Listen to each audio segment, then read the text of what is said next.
महानदी अववाहिकार बन्या परिस्थिति देखा देछि। विशेषकर नदीगुड़िक जेहेतु फुली और नदीगुड़िक उछुलुछि तेणु तलिया अंचल जेगुड़िक रही सेठारे बन्या परिस्थिति देखा देछि। पुरी जिल्लार दुई प्रमुख नदी भार्गवी और कुशभद्रा फुलुवा बेले उछुलुछि धनुआ। वर्तमान अच्युतपुर काजदेई भार्गवी नदीर बन्या जल धनुआ नदी में प्रवेश करुछि। आज राति सुधा परिस्थिति संगीन हो पड़िबो बोली आशा करा जाउछि।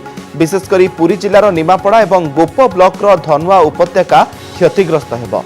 धनुआ नदी में आसुवा बन्या को नहीं नदीकूलियावासी भयभीत और आतंकित अवस्था रही। फसल नष्ट जोगु कच्चा घर भांगी जिबार भय मनरे उंकी मारुछि। राति उजागर रही रास्ता कड़े आश्रय नेबापई प्रस्तुत होउछंती निमापड़ा ब्लॉक अधीन धनुआ पंचायतर सुनगोरडी और डीहसाई ग्रामवासी। तेबे धनुआ पंचायतर सुनगोरडी और डीहसाई ग्राम आतंक खेली। धनुआ नदी में बन्या आसिले प्रथमे निमापड़ा ब्लॉकर धनुआ पंचायत में व्यापक क्षयक्षति होता है। आज राति सुधा धनुआ पंचायत सहित निमापड़ा ब्लॉकर प्राय 10 रु अधिक पंचायत बाह्य जगत विच्छिन्न हो पड़े। तेज व्यापक फसल क्षयक्षति होबार आशंका सृष्टि होइछि।